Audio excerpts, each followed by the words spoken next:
सुबह सवेरे ही सारे पक्षी अपने अपने घरों से निकलते हैं, सिवाय कालू कौवे के। सारे पक्षी बड़े पेड़ पर इकट्ठे हो जाते हैं। कबूतर और तोते कालू कौवा कहाँ है, उसे भी साथ ले जाते हैं। मैं उसे लेने गया था, लेकिन वो तो सो रहा था, उसने मेरी एक नहीं सुनी। आप सब जाइए, मैं कालू कौवे को लेकर आती हूँ। रानो चिड़िया कालू कौवे को लेने जाती है। कौवे भैया अभी तक सो रहे हो, देखो 12 बज गए हैं। चिड़िया क्या शोर मचा रखा है, 12 बज गए, 12 बज गए, मुझे मालूम है। जाओ जाओ, चली जाओ, मेरा सपना ही खराब कर दिया। अगर अच्छे सपने देखने से पेट भर जाता तो हम सब भी अपने अपने घरों में होते। कौवे भैया सब दाना लेने चले गए हैं। नहीं जाऊंगा, नहीं जाऊंगा, मैं नहीं जाऊंगा। ऐसे कहते हुए कालू कौवा फिर से सो जाता है। ये कौवा तो कुछ ज्यादा ही आलसी है। चिड़िया चली जाती है। कबूतर और तोते ने अपना दाना ढूंढ लिया था। रानो चिड़िया क्या कहा कौवे ने? मेरी नींद खराब मत करो, मैं सपना देख रहा था, वो सबसे ऐसे ही कहता है। हाँ, मुझे भी उसने ऐसे ही कहा। वो एक दिन पछताएगा, वो बहुत आलसी हो गया है। चिड़िया हमने अपना दाना ढूंढ लिया है, जाइए आप भी सामने वाले खेत से अपना दाना ढूंढ ले और वापस अपने घरों को चले। फिर रानो चिड़िया भी अपना दाना लेने खेत में चली जाती है।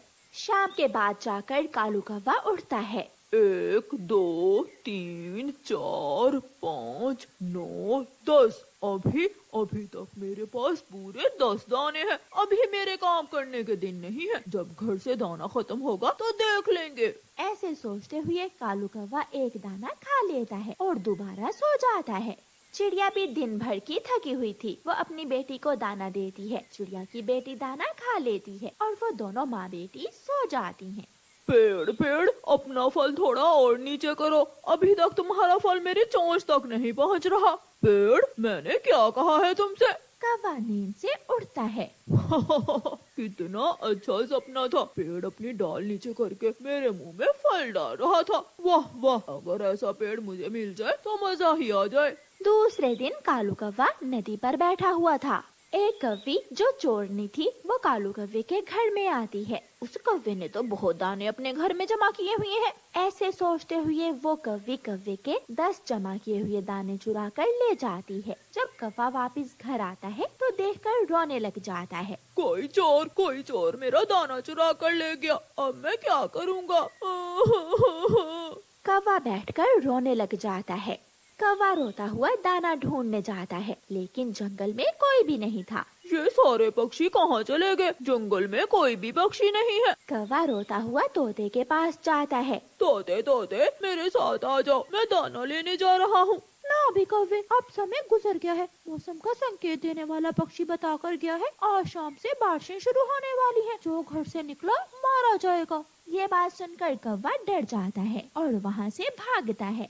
अभी कौवा आधे रास्ते में ही था कि तेज हवा और बारिश शुरू हो जाती है। मर गया, मैं तो बारिश में फंस गया। कौवा बहुत मुश्किल से एक पेड़ के नीचे छुपकर बैठ जाता है।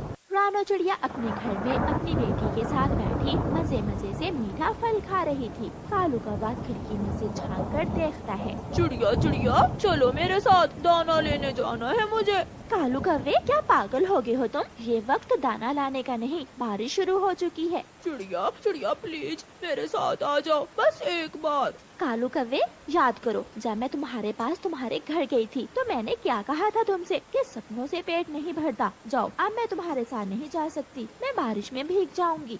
कौवा थोड़ी दूर एक पेड़ के नीचे जाकर बैठ जाता है और रोने लग जाता है।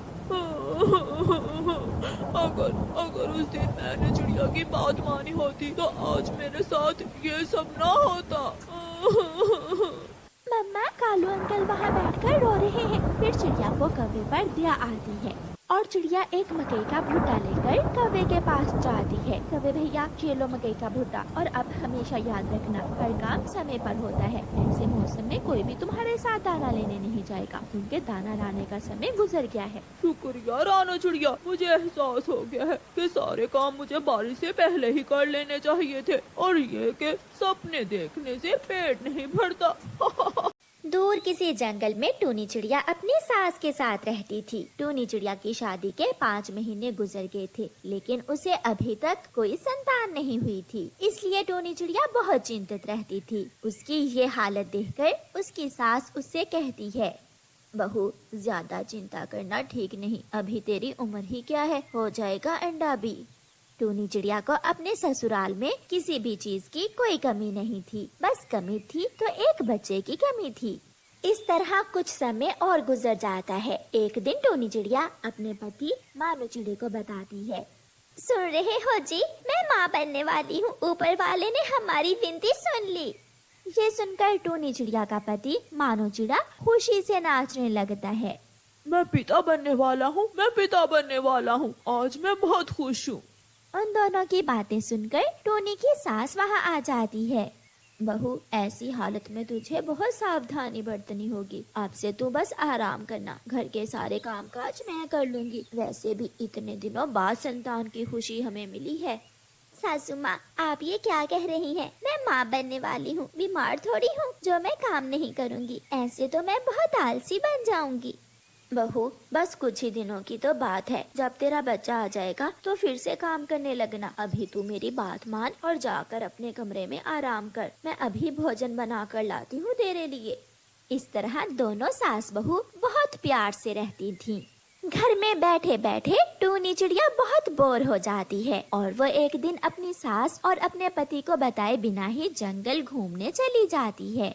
वो उड़ती उड़ती दूर निकल जाती है। माँ, टूनी कहाँ है? वो कमरे में है बेटा, और मैं बहू के लिए खाना बना रही हूँ। नहीं माँ, टूनी कमरे में तो नहीं है, इसलिए तो मैं आपसे पूछ रहा हूँ। ये सुनकर टूनी की सास बहुत चिंतित हो जाती है। मानो बेटा, जाओ उसे देखो, वो ऐसी हालत में कहाँ चली गई है। टूनी चिड़िया झरने के पास जाकर बैठी हुई थी कि मौसम खराब हो जाता है और तेज बारिश शुरू हो जाती है और साथ ही टूनी के पेट में दर्द शुरू हो जाता है। मैंने बहुत बड़ी गलती की जो सासू माँ की बात नहीं मानी। लगता है मेरा अंडा देने का समय आ गया है। अब ऐसी बारिश में मैं कहाँ अंडे दूंगी। टूनी चिड़िया इधर उधर देखती है। उसे थोड़ी दूर एक घर नजर आता है। टूनी चिड़िया बहुत मुश्किल से उड़ती हुई वहाँ जाती है। वो घर एक कौवे का था। कौवे कौवे, मैं भूलकर इस दिशा में आ गई थी। बारिश शुरू हो गई और मैं अंडे देने वाली हूँ। मुझे अपने घर में आश्रय दे दो। चिड़िया, मैं किसी अजनबी को अपने घर में आश्रय नहीं देता। तू ऐसा कर, कहीं और चली जा। टूनी चिड़िया निराश होकर वहाँ से चली जाती है। अब उसे कुछ समझ नहीं आ रही थी कि वो कहाँ जाए। वो दर्द से कराह रही थी और रोए जा रही थी। तब उसका पति उसे ढूंढता ढूंढता वहाँ आ जाता है। टूनी, तुमने माँ की बात ना मानकर बहुत बड़ी गलती की है। अब खुद भी बारिश में फंस गई हो और मैं भी। पति जी, मैं बहुत शर्मिंदा हूँ। मेरा अंडे देने का भी समय आ गया है। मेरे पेट में बहुत दर्द हो रहा है। यहाँ थोड़ी दूर मेरा एक दोस्त कबूतर रहता है, चलो हम उसके घर जाते हैं। मानो अपनी पत्नी को साथ लेकर अपने दोस्त कबूतर के घर चला जाता है। कबूतर की पत्नी टूनी को एक अलग कमरे में ले जाती है। तुम चिंता ना करो, ये दर्द हर माँ बर्दाश्त करती है, फिर ही उसे संतान की खुशी नसीब होती है। टूनी लूसी के घोंसले में 2 सुंदर से सफेद रंग के अंडे दे देती है। कबूतर दोस्त, तुम्हारा बहुत शुक्रिया जो ऐसी मुसीबत में तुम मेरे काम आए। अंदर से लूसी बाहर आती है। बधाई हो मानो चिड़े, तेरे यहाँ 2-2 अंडे आए हैं। मानो बहुत खुश हो जाता है। थोड़ी देर बाद बारिश रुक जाती है। पति जी, घर चले, सासू माँ मेरे लिए बहुत परेशान होंगी। फिर टूनी और उसका पति अपने अंडे एक टोकरी में रखकर घर चले जाते हैं। टूनी की सास अपने अंडे पोते अपनी बहू और बेटे को सुरक्षित देखकर बहुत खुश होती है। सासू माँ, मुझे माफ कर दें। बड़ों की हर बात में बेहतरी होती है। मुझे अब पता